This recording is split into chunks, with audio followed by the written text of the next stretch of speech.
Is it not? Yeah. Just do it. Yeah. Yeah.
Yay.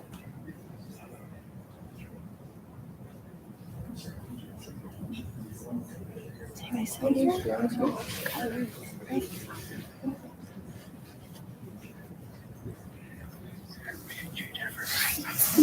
you. Thank you for coming. Okay, great. Good. Yep, they're just hanging out. It's my first time live streaming, but it seems to be working. So. Oh, that's not stressful at all.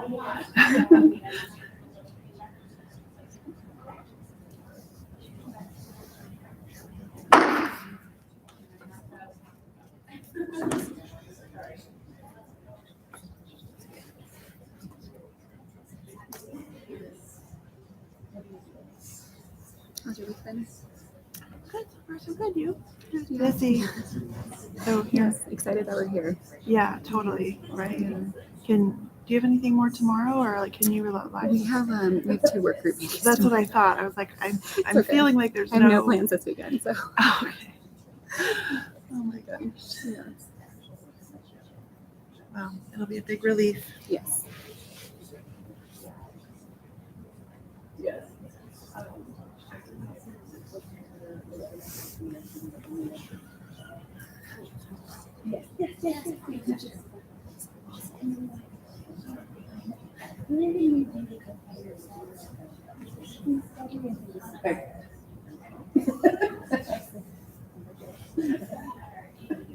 Basically what we're Are you going to try to take some pictures for us to? Okay, great. Yeah, I'm on Twitter and pictures and live stream. That's my role. Yeah, I was going to take my son just from here, but if you think I should move around, I'm happy to. I think here's perfect, Yeah. right? The closer up, the better. Yeah.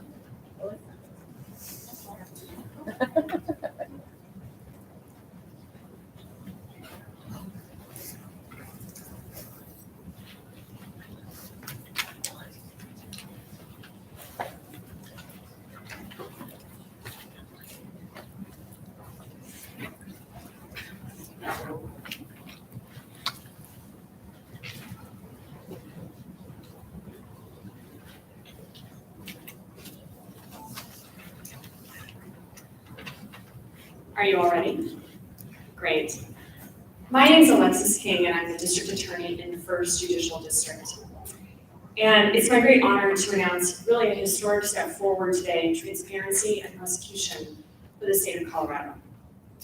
Over the past year, I led this bipartisan effort with DA John Kellner, and today 8 district attorneys from across the state are going to create and launch their public-facing data dashboard. What that means is that you'll see what we see: case outcomes, race and ethnicity data, and key decision points for prosecutors as we truly impact our communities. As District Attorney for Jeff Cohen-Gilpin, I'm committed to this project, frankly, a bit selfishly. I was a prosecutor for 10 years in our community, and I saw so many files go through Latino surnames. I had no idea how to quantify it, how to acknowledge any impact, or how to start a conversation to solve disparities. That really ends today with these public-facing data dashboards. We are not offering data for data's sake. We are offering data as a step towards transparency, to promote public trust, and really to solve big problems. As a group, we want to make better policy. We want to use our resources wisely. And we really want a better way to engage the community without relying on anecdotes. This truly is how government should work. It took collaboration as elected district attorneys. It will take continued collaboration with our communities, across systems, across government. This is truly how we get good things done. None of this would be possible without staff from each one of our offices being just as committed, including the Colorado District Attorney's Council. And I am particularly grateful to my Conviction Integrity Director, Jennifer Kirkpatrick. I'm also honored to stand with so many leaders who joined this effort, including District Attorney Christian Champagne, Michael Doherty, Beth McCann, Heidi McCullum, Gordon McLaughlin, and Seth Ryan. Today, we're also joined by our fearless partners in this endeavor, to include Dr. Don Seaman and Melba Pearson from the Prosecutorial Performance Indicator Group, Dr. Gaze from the University of Denver Colorado Research and Action Lab, and Kevin Miller from the Microsoft Justice Initiative. Everyone who's able to join us today is going to share with you a different facet of our work. And with that, I'm going to hand it over to my co-lead, John Kellner. Thank you.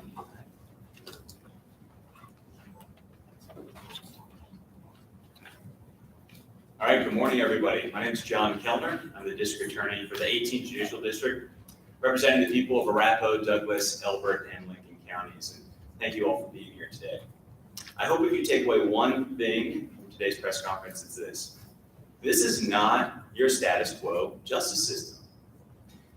For too long and too often, the justice system feels like a black box of information. You don't know what's happening in the courtroom or how you even got there, unless maybe you were there or making those decisions. We don't have a lot of cameras in our courtroom, and there's not a lot of accessibility for data. And that changes today. The goal of this project has been to shine light on the criminal justice system because we believe, everybody here in this bipartisan group, that transparency is the key to public trust. And public trust has never been more important, I think, than it is now today, with all the many challenges our society faces. So for a year, really a year and a half, this bipartisan group of district attorneys, along with our incredible staff, spanning the entire state, from rural to suburban to urban communities, have worked with data scientists to pull information from our court systems, from our aging case management systems, to bring it all together into these public-facing dashboards to give the public fully accessible and hopefully usable information so we can have important discussions about the justice system, about what's working and what's not. And we're all committed here. We are all committed to having those conversations, even if they are difficult, along with the community and policymakers. So now we have baseline information to have these conversations that are not going to be based off of anecdotes from what you might have heard from one part of the state or one jurisdiction or somewhere else around the country. We're going to be using data to make informed decisions. It's important to know that these dashboards are frankly just the beginning of those conversations. We think of these dashboards in many ways like a diagnostic tool. They may tell you the percentage of certain cases that were filed or not filed, or the outcomes on a percentage basis based off felony filings, but they won't necessarily tell you why those numbers are what they are. These dashboards are the beginning of that conversation, and then lead us to question, why are we seeing longer resolutions for cases in one jurisdiction over another, and how can we improve on that to make it more fair? You'll see in these dashboards, folks, everything from our filing decisions to our charging decisions, our case outcomes, defendant characteristics, victim characteristics and how we are serving them in the justice system. And then internally, how do we manage our caseloads to make sure our prosecutors are doing the best job they can with the tools and resources they have. So the next step of this project, folks, this is the beginning. The next step is to dig in, to look at our statistics and explore that data, the underlying data even further. In fact, we're already having that discussion in the 18th Judicial District with potential research partners to understand why the data is what it is. We're excited to ensure that our justice system is both fair and effective. You'll see in our data story for the 18th Judicial District, we're using it to look at the epidemic of motor vehicle theft. Who are the people that are largely responsible, and how are we using that information to be more effective for public safety in our jurisdiction? And everybody up here has done something similar. They've taken their data and applied it, and will continue to apply it to make sure that our justice system is fair and effective. And now it's my honor to introduce one of our tremendous partners in this project from the Microsoft Justice Initiative, Kevin Miller. Thank you.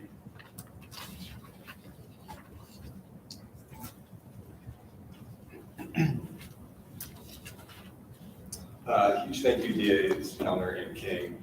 Good morning, everyone. My name is Kevin Miller. I'm the Director of Strategic Partnerships for Microsoft's Justice Reform Initiative. First, I want to just take a quick minute to thank all 8 district attorneys who have committed to working with the Prosecutorial Performance Indicators Initiative and the Colorado Evaluation and Action Lab to improve their office's capacity and efficiency, advance community safety and well-being, and improve fairness and justice in their respective communities. This is a big deal, and it's a really, really big commitment. You know, as someone who has spent the better part of the last decade working with nonprofits and public sector agencies to use data and technology to accelerate social impact, I can tell you that this work is tough. It requires a lot of time, it requires a lot of hard work, and it requires a lot of dedication from a lot of different people in a lot of different places. So just, hats off to everyone who has put the time and effort in here today. I'd also like to quickly thank the Prosecutorial Performance Indicators team and the Colorado Lab for their commitment to implementing this work in the state of Colorado with really a level of rigor and discipline that I think is second to none in the field. Huge thank you to Don Steeman, Melvin Pearson, Lauren Gase, as well as Joanna Valentine. So thank you. Let me share a little bit about why we at Microsoft are so excited about this work and why we chose to support this initiative. So at Microsoft, our mission is to empower every person and every organization on the planet to achieve more. And with that mission comes a commitment to helping people use data and technology to promote racial equity and improve the health and well-being of people everywhere. This is the genesis for the Microsoft Justice Reform Initiative, which I'm here to represent. And that initiative was created in 2019 to advance racial equity in the criminal legal system so that communities can thrive. We work toward this goal through focusing on front-end reform and preventing unnecessary justice system contact so that communities can thrive.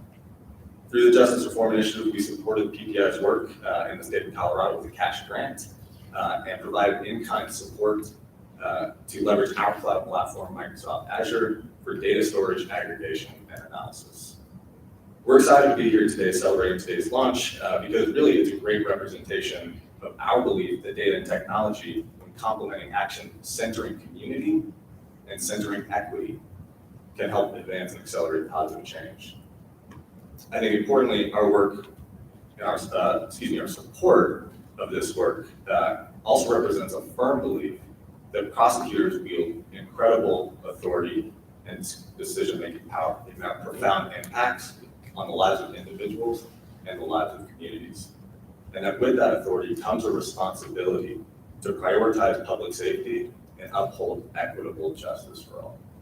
Let me just quickly wrap up by saying, again, really delighted to be a partner in this work, and we're hopeful that this work will continue to expand throughout the state of Colorado and even nationally. Thanks again to all that are involved for letting us be a part of this important day.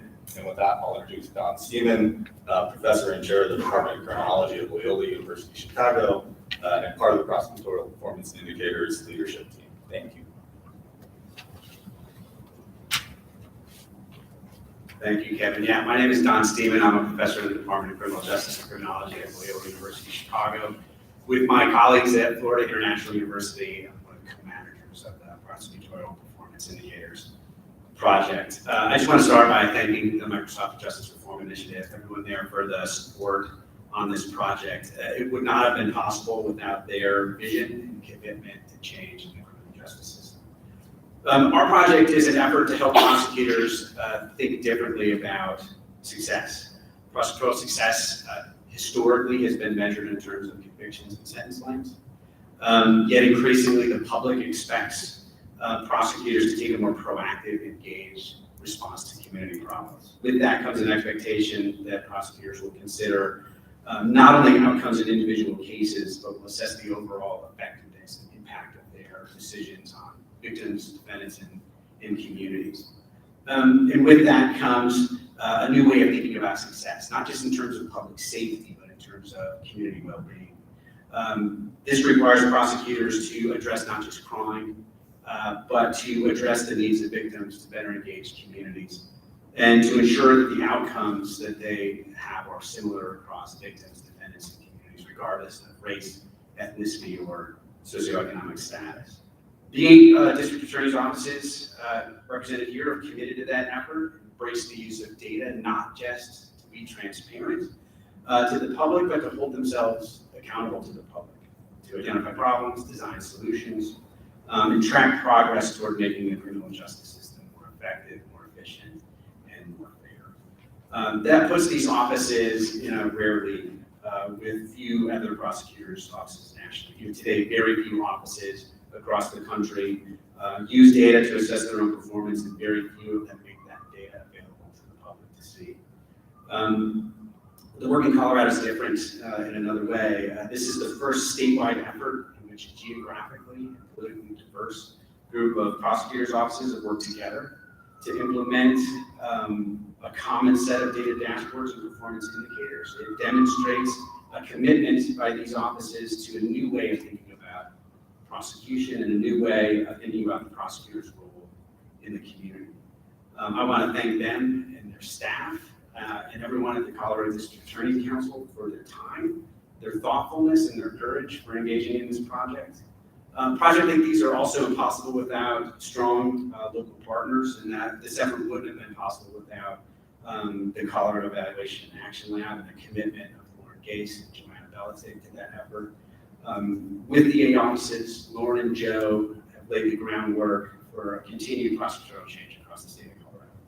So I just want to thank again the 8 offices who took part of this project, the Colorado Evaluation and Action Lab, Microsoft partnered with us on this groundbreaking project. And with that, I want to turn it over to the Denver District Attorney, Beth McCann. Thank you, Don, and good morning, everyone. Thanks for coming today. I'm Denver District Attorney Beth McCann, and it is an honor to be here with my colleagues from the surrounding jurisdictions, the project partners, and invited guests for today's historic announcement. Across the country, district attorneys are swimming upstream against a fundamental mistrust of government. According to a June report by the Pew Research Center, Americans remain deeply distrustful of and dissatisfied with their government. And the mistrust is particularly high among people of color. The mistrust is understandable. Our country's history of getting tough on crime and systemic failures to support those in marginalized communities contributed to mass incarceration and a disproportionate number of people of color in our criminal justice system. That mistrust became acute after the George Floyd murder and as people took to the streets demanding change to our criminal justice system. We saw that quite a bit here in Denver, those of you who live in Denver. For the public to trust us and trust that we are ethical public servants committed to equity and fairness, I believe it is essential for district attorney offices to be open about our work. However, being open and transparent has never been a strong suit for district attorney offices, or really the criminal justice system in general. We have tended to be very insular and very guarded with our data. As of today, however, that is changing. We are going to allow anyone to view our data dashboards and explore our data.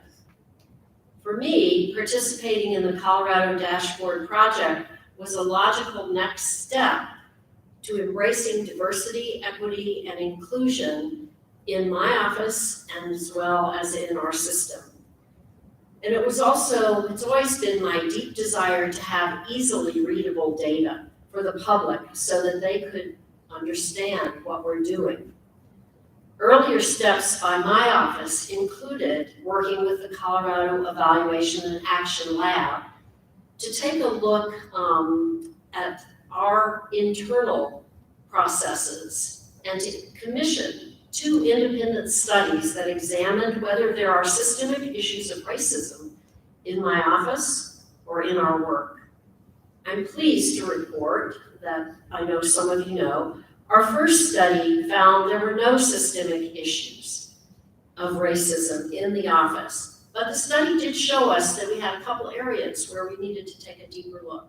One was we were dismissing more cases against Black defendants, and we were offering deferred judgments, which is a form of probation, to more white defendants. To understand why that was, we conducted a follow-up study and dove deeper into those cases that were dismissed or involved deferred judgments. Likewise, our second study found legitimate reasons other than race or ethnicity for these results, but it is an area that we must continue to be vigilant about. Undertaking those studies convinced me that by making sense of the data that we do collect, we can measure what is and isn't working, we can spot trends, and we can see where there may be room for us to improve. Good. Thank you, Lauren. Behind me, the technology worked. Behind me is a slide displaying a couple of data points from our dashboard that show key differences by a defendant's race or ethnicity. And hopefully you can see what this displays, the differences between white and Black and white and Hispanic backgrounds. So seeing our data represented graphically like this helps us to know if we're reaching our goal to ensure fairness and equity. It also lets the public know whether we are honest brokers when we discuss our resolution of cases. And it gives us goals to work toward and to monitor as we continue to monitor this data, because this is an ongoing project. It's not ending as we put up our website on our websites today. It's going to keep going forward. So by being open and transparent, we hope to build trust with the communities we serve, and it's something that we all need if we're going to have safer cities and safer states and the country. I believe that it is our responsibility as elected officials to hold offenders accountable for criminal behavior, while advancing a society that is just, equitable, and compassionate, so all members of our communities can trust the criminal justice system.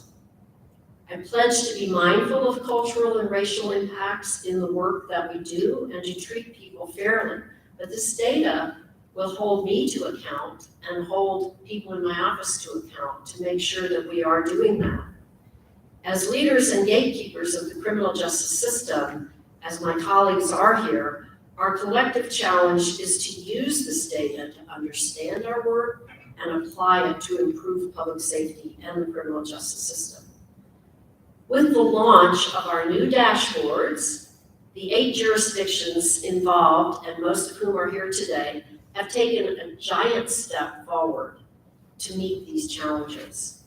We will continue to be ever vigilant, but I think it is really significant that we are taking this challenge together and that we are meeting it head on. And I appreciate that we have representation from rural, suburban, and urban as DA Kilmer mentioned, and from different parties, political parties involved in this. So now I'm going to turn it over to Dr. Lauren Gase of the Colorado Lab to talk about leveraging our data dashboard data. Thank you, DA McCann. I'm Lauren Gase, a senior researcher and project director with the Colorado Evaluation and Action Lab. And I'm so excited to be a part of this historic initiative. In our work with the office, we talk about dashboards being a catalyst for meaningful conversations. The key to success in all of this work is to use the dashboards to support action. That's why the Colorado Lab is so pleased to serve as the local research partner on this project. The lab was created in 2017 under leadership of the governor's office. We believe that government works best when all sectors, public, private, nonprofit, and academic, work together.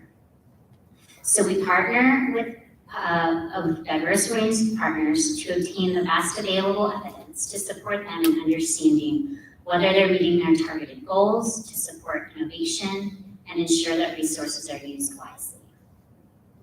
The 8 pilot sites embarked on this dashboard journey a year ago because they wanted greater tools for transparency and to support them in decision-making, examining questions such as, are we making progress toward our goals? Are we increasing effectiveness? How can we improve efficiency? How can I better support my staff, defendants, victims, my community? The data in these dashboards does not speak for itself. It's about the meaning that we attach to it. How do we interpret what we see? And how do we identify where we want to go? In this way, dashboards serve as an important diagnostic tool. Each data point provides one imperfect way to look at an issue. The data can provide a signal that something is going well or that something might be off track and that we need to look deeper. I'm excited to have you all hear from DA McLaughlin now on how he's been using dashboards within his office. Good morning, my name is Gordon McLaughlin. I'm the district attorney with the 8th Judicial District, Larimer and Jackson counties. Welcome everyone today. You have heard that we have sort of thrown the door open on transparency, but important to all of us involved in this project are how do we now leverage this data and what are our next steps and how do we fulfill our obligations to the community to use this great new data set in a way that improves our public service. One thing that jumped out to us in Larimer County, and I know that many of my colleagues noticed similar trends in their counties, was a metric that you'll see on our dashboards called timeliness to dismissal. Essentially what this graph shows is that cases have been sitting around before they are resolved for longer and longer each year in the criminal justice system. This can have serious impacts. First, it impacts efficiencies within our offices and our ability to be good stewards of public resources. Second, it impacts justice for victims, and we do not want to delay that justice. And thirdly, it impacts accountability and the ability to obtain just resolutions for defendants. Anecdotally, a lot of folks probably would have said cases are taking a little bit longer. Maybe some of that is COVID-induced. But when we looked at these graphs, we could see the trends started all the way back in 2017, long before COVID, and they have trended steadily up. So it is not just a COVID-induced problem. We've engaged both externally and internally in our office to try to brainstorm potential contributors to this problem. We worked with the Public Defender's Office, the Private Defense Bar, and our local judiciary to share this data and see what their feedback was. I can tell you that everyone in that room, people in the criminal justice system for decades and decades, were shocked by this data. It's a good reminder that this is not data that we all had that we just weren't sharing. This is brand new data and a brand new way of looking at a data-driven prosecutor's office. We also worked internally. You can see some of those pictures up here in our office to share this data and brainstorm. In my office, we sat down with our entire attorney staff to talk about 2 different indicators for an hour and brainstorm possible contributors. We ended up sitting there and discussing one indicator, this timeliness indicator, for 2 hours. We probably could have sat there longer. There is an incredible amount of data here, and it asks more questions than it answers. But those are important questions that we all plan to continue to pursue throughout our community to improve our service.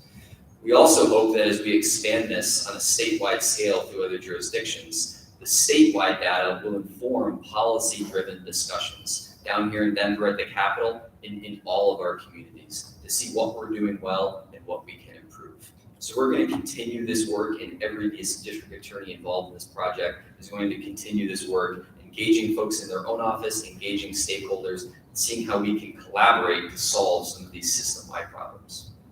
And with that, I will introduce Melba Pearson from PPI.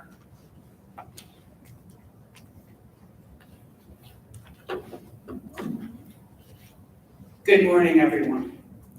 My name is Melba Pearson, and I'm proud to serve as the Director of Policy and Programs and one of the co-managers of the Prosecutorial Performance Indicators Project, and I'm based in Florida International University. I'm also a former prosecutor. In doing this work, one thing became abundantly clear, and one theme really rose to the top: that communities that feel the greatest impact of the criminal justice system are often left out of the conversation. Oftentimes they're being marginalized, or interactions become much more of talking at the community as opposed to talking with the community. Often experiences are, that's just unique to you. That can't be a systemic issue. Well, the importance of data takes us out of that realm of this is just one unique situation, and takes us into the place of having facts and the ability to use that information to make policy changes. Most importantly, we have to make sure that the community is at the table as an equal partner, listening to the concerns that they have, and making sure that any policy shifts that are being made do not cause unintended harm. And the only way that can be done is through deliberate engagement, which is what we did as part of this project here in Colorado. We were honored to have a listening session with the folks from the Hate-Free Colorado to hear some of the concerns that they've had. I'm looking forward to seeing all of the work that the DA sitting up here will continue to do with regards to listening to the community, shifting policy, and making sure that not only are we being transparent and accountable to the people, but we're also being responsive to what they need.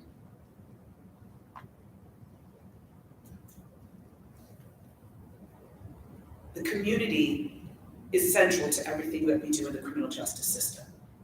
Everything that we do is for the community. So we have to remember to always center them. And I'm proud to be part of a group that cares deeply and wants to be transparent and responsive. So with that, I will turn it over to DA Michael Doherty of the 20th Judicial Circuit.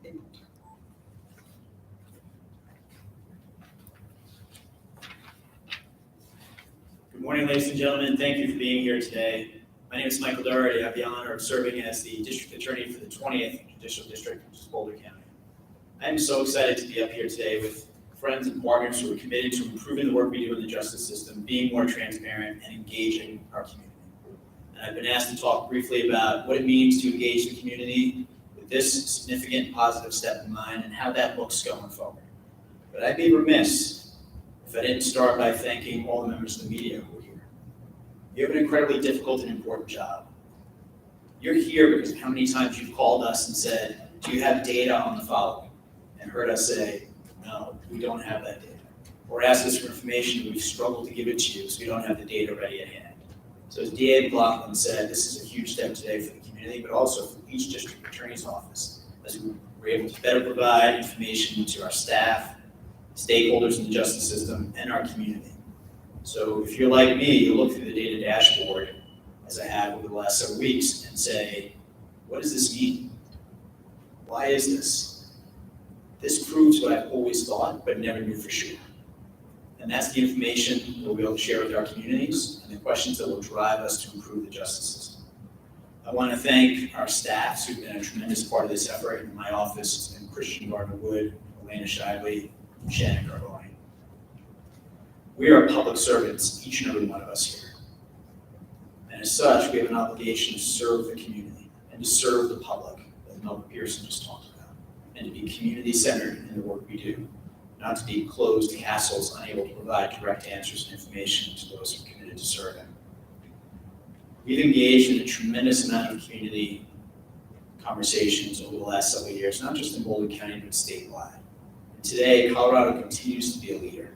It's one of the things I'll have the honor of talking about along with Melvin Pearson 2 weeks in Charleston, South Carolina at the National District Attorneys Association. The work we're doing here in Colorado and the significant step that we're taking today.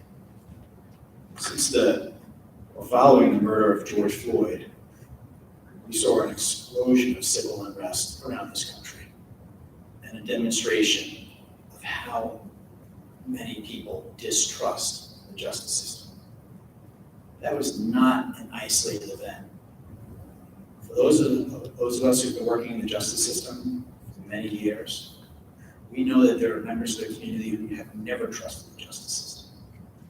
And that there's a gap that still exists between the justice system and those who are sworn to serve. Our top priority in each one of our offices, along with our allies in law enforcement, is community safety. If we don't have the trust of the community, we cannot protect and serve the community. If someone's scared to call 911 because they're afraid of the police, that's one fewer victim we can help, and one fewer offender is brought to justice. If witnesses are scared to stick around and cooperate with law enforcement, that makes it harder for our staff who work incredibly hard to prove someone guilty beyond a reasonable doubt. If when jurors come down to the courthouse, they look at prosecutors with distrust. And if you stand in front of a jury and you ask, if you ask them, or members of law enforcement testify in this trial, how many of you are going to give them an automatic +1 or -1 when it comes to credibility? And hands go up saying -1 before they even met the officer or detective in the case. That highlights the lack of trust that exists in the justice system. But it all ties into our commitment to public safety. If we don't have the trust of the public, we can't actually achieve public safety. And that's why I'm committed, not just in my office, but in all of our offices, to enhancing public safety and improving the justice system. Those two things go hand in hand. So today, we take a very significant step in building a bridge between the justice system and those in the community who have doubts or valid concerns about how the justice system operates. But it takes more than just words to build a bridge. It takes work. This work's been going on for years, and today is a really significant and positive step. It also takes money to build a bridge, so I'm told. And I want to thank Microsoft, but also PPI and Colorado Action Lab for the grant funding that's making this building possible. This is going to allow us to connect with the community in a way we never have before. I and my colleagues up here, we spend a lot of time running from community event to community event, trying to build more trust in the work that we do and engage the community where they are at instead of just sitting in the courthouse. And I can talk all day and all night. But at the end of the day, people have questions that deserve answers. And the best way to answer those questions is with data. I'm reminded, in fact, of a community event that our office hosted in 2019 on race in the criminal justice system. It was at the Jewish Community Center in Boulder, and they graciously offered to host the event there. We had approximately 400 people show up for that event, because this issue is important in Boulder and in every community throughout the state of Colorado. And the questions that I struggled to answer were the questions that we take a step towards answering today. Questions around, well, what does the data show? What is the racial and ethnic disparities that exist in the justice system? What data do you have around that? The answer time and time again was, we have an amazing staff, they work incredibly hard. We recognize bias and disparities exist in the justice system, but I don't have any such data. It does not exist. We don't track it. Today, thanks to our allies and partners, we're taking a significant step towards doing that and being able to answer those questions. So starting tomorrow and for every Friday in September, we'll be holding community conversations with the people of Boulder County around the data dashboard and some of the efforts we're undertaking in response to what we're seeing on the data dashboard. And we're going to continue to engage at a very significant level in community conversations and continuing to try to build more community trust in the work that our staffs and we do every single day in the justice system. Because without the community trust, we cannot, in fact, protect the public. That's our top priority. We take a major step forward today in improving the justice system to be able to answer the questions that will allow us to develop more trust. I'm going to turn it back over to Don and Lauren, and they're going to facilitate the question and answer session. Thank you again for being here.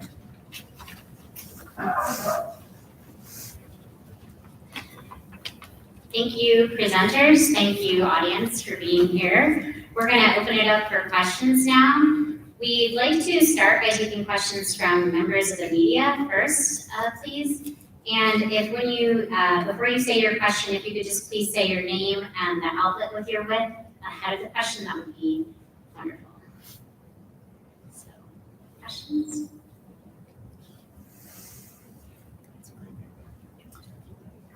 Julia Carty with. Oh, just 1 second, we'll bring you up. Sorry.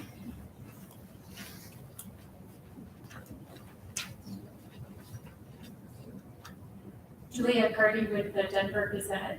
Is there a plan to eventually expand these dashboards to the rest of Colorado's judicial districts? Yes, thank you for the question. So as I sort of alluded to in my remarks, these 8 served as our pilot sites, so we could really dive into the data, develop the processes, understand how to display things in ways that were meaningful to the public. And the next phase of the project will be to make this available through our partnership with the Colorado District Attorney's Council to all judicial districts that are interested in participating.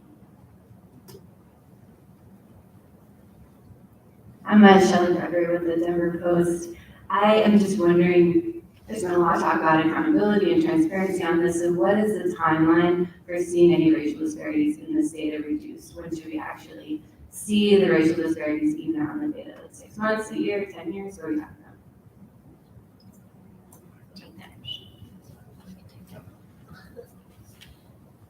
Thanks, Shelley. We are working on this every day as we prosecute. And our data, fortunately, appears to be going in the right direction.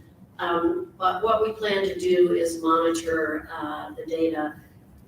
Right now, I think it's going to be done on a quarterly basis. It will be updated automatically, and then we can monitor more closely what we're doing. This will allow us to see trends over time. And we, it's something that I feel very strongly about, is working on making sure we are equitable and fair in the way that we treat people. And that takes a lot of digging sometimes, but we will continue to monitor, and, hopefully it will, you'll see we won't be able to measure quarterly. So if we're seeing a trend, if we're seeing something going the wrong way, we can begin to have these more in-depth discussions and continue. I think all of our offices are having discussions about diversity, equity, and inclusion in the office. That's something that we talk about a lot, and we will continue to do that. Thanks. Just to add on to that quickly as well, one of the next phases of this project in our work with the ADA offices will be to conduct a more in-depth racial ethnic disparity analysis. And so the data that's on the dashboard right now is purely descriptive, right? And so when we see differences, that could be due to a variety of factors. It could be due to differences in something about the case. It could be due to differences in something about the defendant, such as their criminal history. And so we will work over the next couple of months to be able to dive deeper into those issues to support further actionability of the data as well. Hi, I'm Allison Sherry with Auburn Public Radio. I've talked to 3 of the offices already about their data, but not all of you. And I have 2 quick questions. One's a piggyback from Shelley's question about the racial differences. I know David King told me in our interview that their office, because of some of the racial disparities, is going to embark on some DEI training. I wonder if the other DAs could talk a little bit, give some examples, some anecdotes of what your office might be doing specifically to address the disparities right away. And then I have a second question about crime rates, but that's completely unrelated, so we want to go first and then. can ask a second one. Well, one thing to point out is this data is brand new to us too. So we are really just embarking on this project. What we notice in our data is we have some metrics where we are treating folks of different races and ethnicities exactly equally. For instance, when we're giving out deferred judgments in Larimer County, those deferred judgments are given out at identical rates. And so we're really proud of that metric. We've looked at other metrics and there were disparities. So one of the things we looked at are there certain programs or policies within our office that can be equity drivers to reduce other disparities. And we've identified potentially our deferred judgment program as a way to reduce other disparities, for instance, in incarceration by doing that. We're also similarly to District Attorney King, we've done DEI and unconscious bias training in our office, but we're going to continue with those programs. A couple of our chiefs recently went to an anti-racism program put on by a group from Boulder County, and we're going to do that now office-wide. The other thing is that we sort of recognize that while it's attorneys making offers, everyone in our office touches the case. So we're trying to spread that knowledge about bias and how that impacts the entire office, from advocates to investigators to legal staff. We're also looking at things like secondary reviews of cases, because it plays into some of that data, like dismissal rates and so forth. And when is that happening, and is it impacting certain groups more than others? And so by changing some of the other indicators, we also think we can make progress on the demographic indicators as well. I'm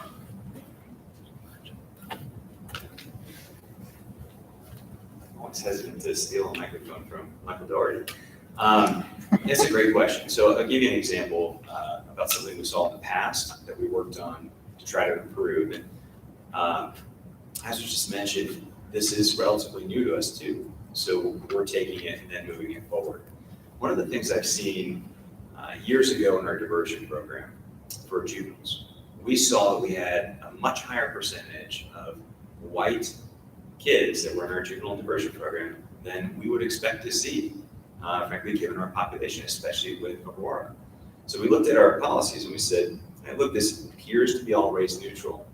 But when we dug into it, one of those factors that we looked at was, what is the criminal history of the juvenile behind them? And we would exclude people that had a bunch of municipal offenses. So if you live in a wealthier neighborhood that has a municipal court where somebody gets caught spray painting, committing some sort of basic vandalism, they go to that diversion program and they don't go into municipal court, they're not going to end up with that same kind of criminal history. What we saw was that in Aurora, there were a lot more young Black men that were ending up with municipal court violations that would then exclude them from being eligible for a diversion program. So we saw things that we thought, look, we're being good stewards, this is a race neutral policy, but it was having a disparate impact. And that's what we're hoping to do with this too, is to look into not just how do we view these policies that we have and maybe our own internal biases, but what can we look at that might be driving some of the things we're seeing? An example of this could be, if you're looking at pretrial detention rates, and you might see that there's a percentage of Black defendants that is higher than the percentage of white defendants that have pretrial incarceration in a given jurisdiction. Okay, is that because of racial bias, or are there factors that are systemic in our system that are driving those numbers? That's why we say this is the beginning of a conversation. And a lot of that could be driven by socioeconomic factors that on its face appear to be race neutral, but have ultimately a disparate outcome. So we're committed to this work. It's not going to be easy, but as I said in my initial comments, this is the beginning of tough conversations.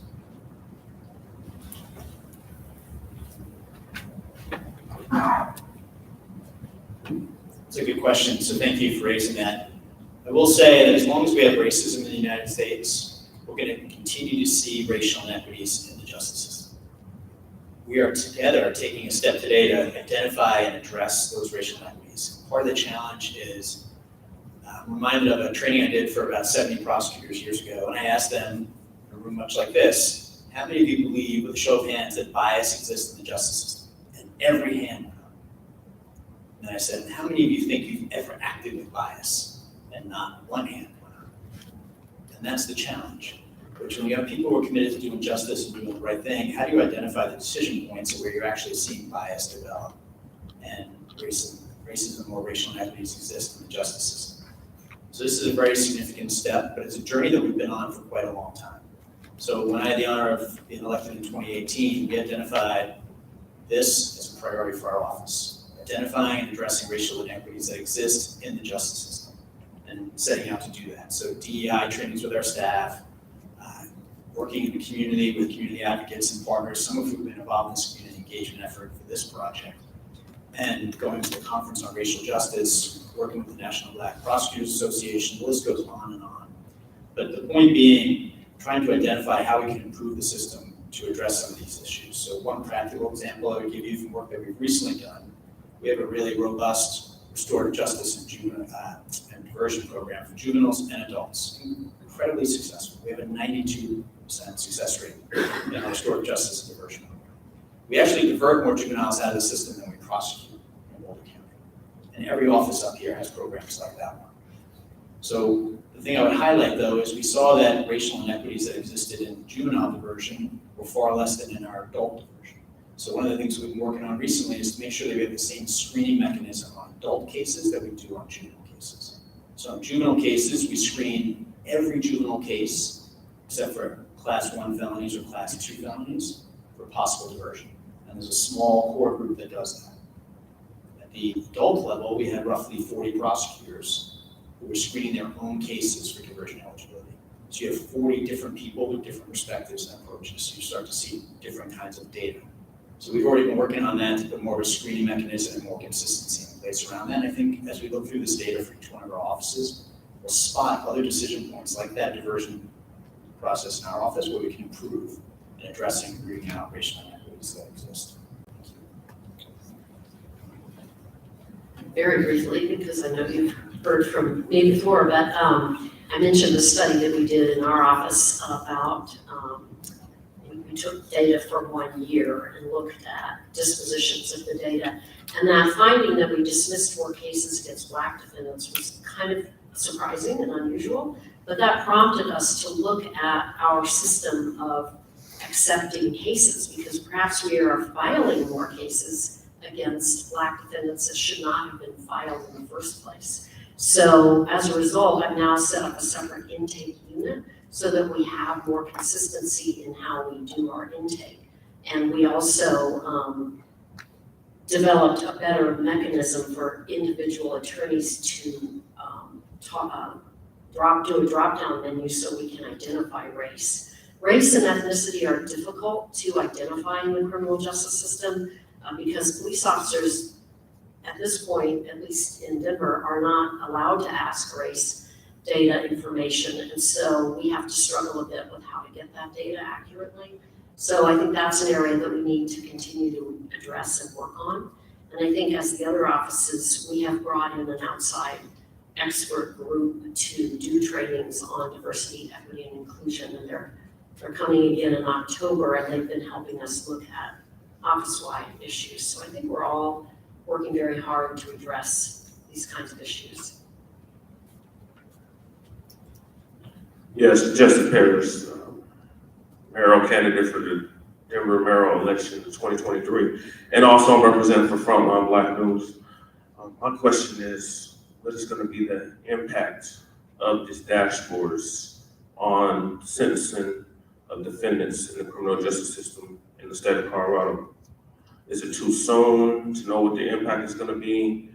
Similar to the previous lady's question, what would be the timeline on when we would find this data out and know if it's going to be applicable and a successful endeavor?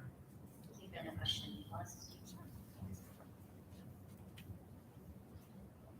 There are a couple parts to that, so please stop me if I don't connect with all of them. Timeline-wise, it will be quarterly updated, and it's live now. So as soon as you're done with the press conference, you can go look and see. I think that with the quarterly updates, we'll have enough information to really see trends. And for our office in particular, we found that we significantly undercount and misidentify Latinos in our community. So that's not just a conversation with our office, but it goes to law enforcement, it goes to our pretrial services, it goes to making sure we're raising the Latino voice in Jefferson County and the other counties. And all that will take time, but with that quarterly update, it's a quarterly accounting of how we're doing and whether or not we're making a positive impact. So thank you for your question.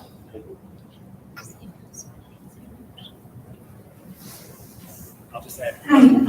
Sorry, I was going to add, part of this project is building a set of internal dashboards for offices too, that they can use to look more closely at case factors, as Lauren discussed before, around racial equity, but it also can look at how sentences are imposed and which cases are getting sentenced. It allows them internally to do much more in-depth understanding of the cases that they have. So to your point about how long will it take to see changes, these dashboards internally will be real time. They'll be able to look on an ongoing basis what's happening with the cases in their office. And in that way, they can take actions immediately.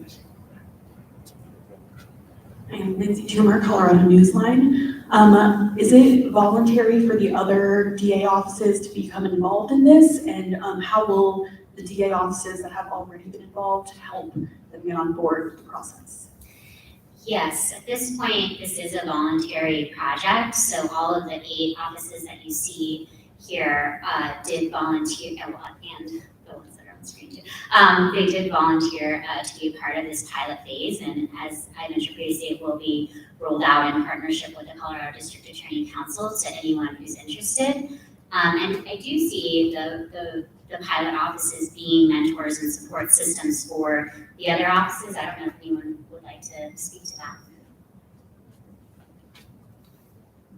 Hi. I think one of the things that's important is that we're all really committed to making sure that not only the individual offices, but CDAC itself is funded enough to be able to carry this through and support sustainability.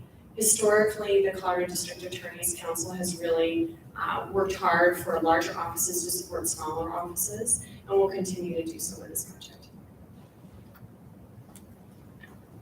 Hi, I'm Colleen Slevin with the Associated Press. I wanted to know whether the data that you've seen so far has made you think, in any current cases, whether you should even charge somebody or what you should charge them with, as opposed to tracking the progress of people who already are in the system.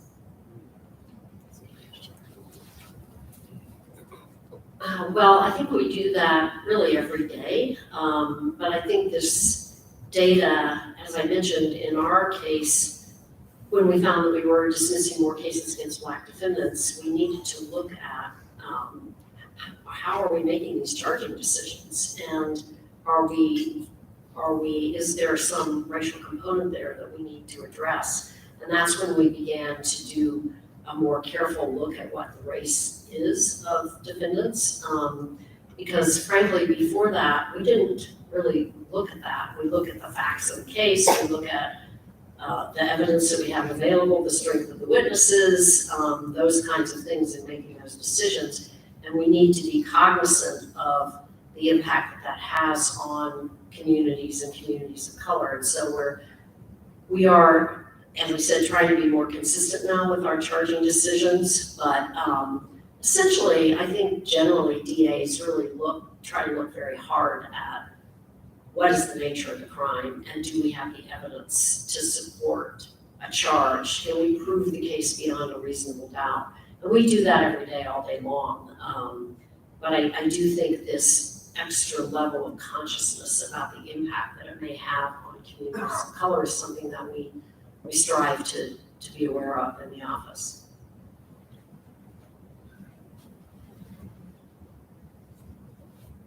That's a great question, because it actually brings into focus a lot of the victim-centered approach to some of this data as well.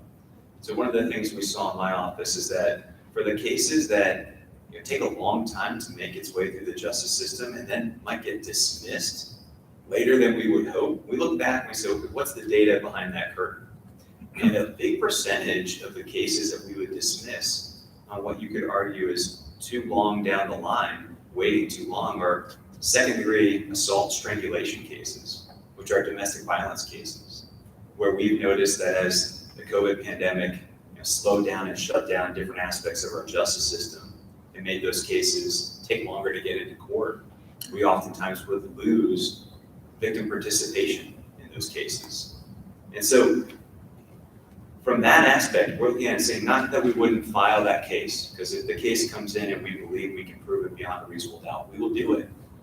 But it drives more inside our office to say, how can we ensure that we're taking care of these victims and making sure that they stay involved and engaged with this process through its conclusion, through what is frankly a very difficult process because of how long it's gone on. Thanks for the question. Hi, I'm Clara Gagan, Lowell, Colorado. With any data sets, there are limitations on what they can tell us. And I think maybe already mentioned that. District Attorney McKeon mentioned that there are some difficulties getting accurate race counts. When the public and when media looks at these dashboards, are there any considerations that we should be aware of about data limitations? We have designed all of the dashboards that are presented publicly to be able to stand alone. So at the bottom of every graph or chart, there are a few technical notes about whether it's a limited subset or whether there are pieces that you should keep in mind when interpreting the data. We also have a technical notes page as well on the dashboard that explains kind of key methodological decisions, outlines definitions for all the categories we've created, et cetera. So I believe that that should be sort of self-contained within. Of course, there were limitations that prevented us from looking at certain data points, right? One that comes to mind that I know is of interest to a lot of folks is related to bond and bond decisions. That's a good example of where that data is not currently stored within the action case management system, so we couldn't calculate any indicators related to bond. So yeah, I think that it should all be there in a standalone format. Sure. Thank you for that question. It's a great question. I would piggyback first on what Warren was just saying about the hope that we'll continue to further develop the data.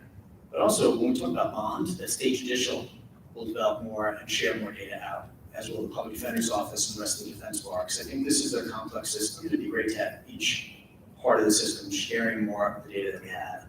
But to answer your question directly, one thing I would stress to the media and to community members is that for a lot of the data you're going to see, criminal histories are not yet included in the case numbers and case outcomes. And that's particularly important because if you agree with me that someone who's been convicted 20 times is going to be treated differently in the criminal justice system than someone who's being arrested for the first time, that's an important thing to keep in mind when you look at case outcomes. In fact, when you think about driving under the influence cases, there's a legal mechanism that if someone has 3 or more convictions, they can be subject to felony DUI. So looking at some of the case outcomes and keeping in mind criminal history is considered to some extent on the dashboard, but not incorporated yet for each one of the data sets that you'll be looking at. I think that's one thing I would stress. Thanks. Hi again. I carry around Colorado's crime trends as light reading in my bag all day long. Yeah, it's super fun. No, there's obviously, there's crime is up across the state in the last, actually since about 2019, pretty significantly in some categories in some areas, but really generally across the state. And I have noticed in the 3 dashboards I've looked at in advance that all the criminal filings have gone down, which doesn't really match. So I wondered what your theories were on that. I'd ask some of you individually off cuff, but would love to get it on the record. Thank you for your question, Allison. I think that one of the things, we've talked a lot about conversations and engagement, and that includes with our law enforcement, because we are seeing fewer cases coming into our office while they are feeling like they're drowning. And so where is the disconnect, and what can we do to support that? We're at the beginning stages of that conversation, but knowing where my law enforcement is, I know so many of them are so far from being fully staffed that it must have an impact with what can make it to our office to be a prosecutable case. And so I think what's really important when you look at these dashboards is we're really talking about what's happening in the DA's offices, and then we need to come together with law enforcement to really have a conversation about they're experiencing and how we can support them, because the experiences right now are so disconnected. Thank you. Hi, my name is Connor Gleason. I'm from the Rocky Mountain Immigrant Advocacy Network, and I was wondering if there's going to be an opportunity for the public to provide ideas for the dashboard to collect different data that isn't being collected currently. Yes, so on each dashboard, there is a little tagline at the top that it provides an opportunity to provide feedback, questions, or requested data. I'll let anyone else finish that. Yeah, thanks, Connor. As you know, I have advisory councils, and I have shown our data dashboard outlines to the advisory councils and have asked for input and will continue to ask for input.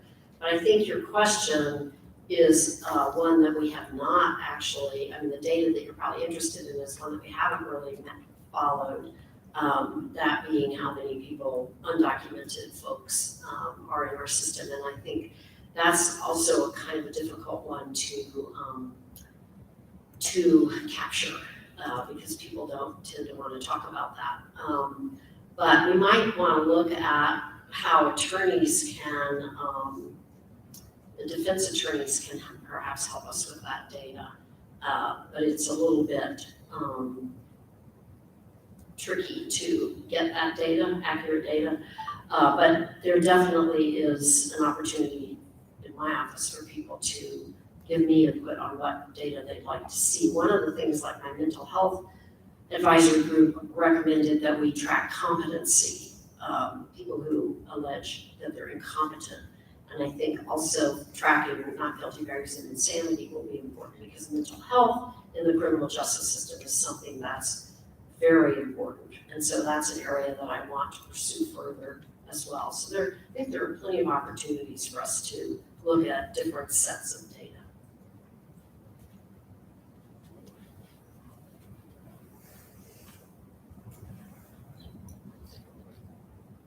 Hi, everybody. My name is Chief Davis. I'm from Mountain View Police Department. How does the public access this? Does each district attorney's office have that on their website?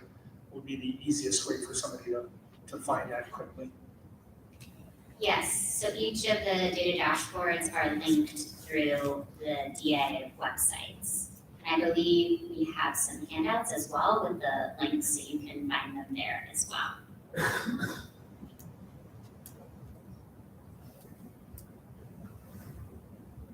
Other questions?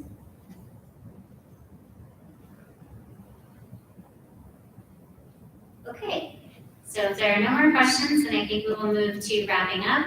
Thank you so much, everyone, for attending today. Thank you to all of our speakers. It was really a pleasure to be able to share this historic initiative with you. Thanks. Appreciate your support.